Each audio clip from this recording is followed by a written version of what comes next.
السلام علیکم ناظرین، مستنصر حسین تارڑ لکھتے ہیں کہ اسلام آباد کے قبرستان میں پروین شاکر کو رخصت کرنے والے بہت کم لوگ تھے۔ اس کے عزیز کراچی میں تھے اور وہاں سے یہاں آج ہی کے دن پہنچنا مشکل تھا۔ کچھ ادیب تھے اور اس کے محکمے کے کچھ لوگ۔ آخری لمحوں میں اس کے ایک بھائی بھی پہنچ گئے، لیکن اس سے پہلے یہی مسئلہ درپیش تھا کہ اسے لحد میں کون اتارے گا، کیونکہ یہ کوئی نامحرم تو نہیں کر سکتا۔ ہم 4-5 لوگ قبر کی مٹی کے ڈھیر پر کھڑے تھے اور میرے برابر میں افتخار اپنے آپ کو بمشکل سنبھالتے تھے۔ جنازہ تو ہو چکا تھا جو اہل تشیع کے عقیدے کی نمائندگی کرتا تھا۔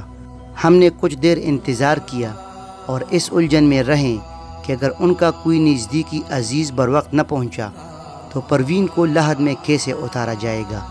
مجھے مکمل تفصیل تو یاد نہیں رہی کہ اس کے بھائی کب پہنچے، لیکن یہ یاد ہے کہ کسی نے سفید کفن میں لپٹی پروین شاکر کو افتخار عارف کے بڑے ہوئے ہاتھوں میں دے دیا تھا۔ افتخار اسے تامے ہوئے قبر میں اترنے کو تھے کہ یکدم ان کا رنگ زرد پڑ گیا، ہاتھ لرزنے لگے، شاید انہیں انجائنا کا درد شروع ہو گیا تھا۔ انہوں نے یکدم مجھ سے کہا، تارڑ، پروین کو سنبھال لو۔ میں نے بازو وا کیے اور پروین کے جست خاکی کو تھام لیا، اور تب میں زندگی کے ایک ناقابل بیان تجربے سے دوچار ہوا، جس کے بارے میں اب بھی سوچتا ہوں تو سناٹے میں آ جاتا ہوں کہ پروین شاکر دھان پان سی لڑکی تھی، موت کے باوجود وہ بہت بارینی تھی۔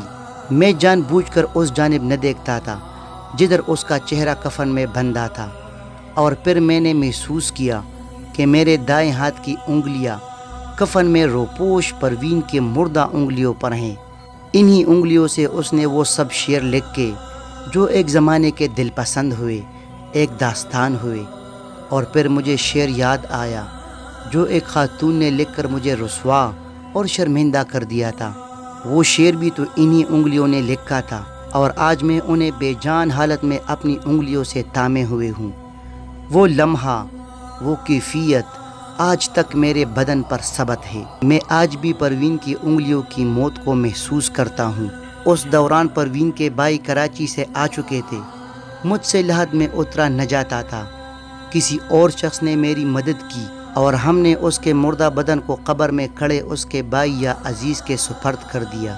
یہ عجیب بات ہے کہ زندگی میں ہم ایک دوسرے کو زیادہ نہ جانتے تھے۔ یہ موت تھی جو مجھے اس کے قریب لے آئی۔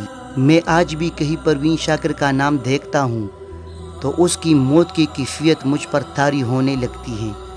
پروین کی جواسال موت نے پوری ادبی دنیا کو رنجیدہ کر دیا۔ لوگ اس کے شعر پڑھتے، اس کے لیے روتے رہے، اور ان میں پروین قادر آغا بھی تھی۔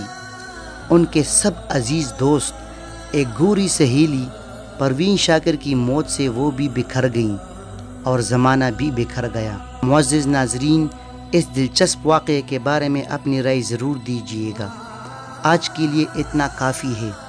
اگلی دفعہ ایک دلچسپ ویڈیو کے ساتھ پھر حاضر ہوں گے۔ تب تک کے لیے اجازت دیجیے۔ اللہ حافظ۔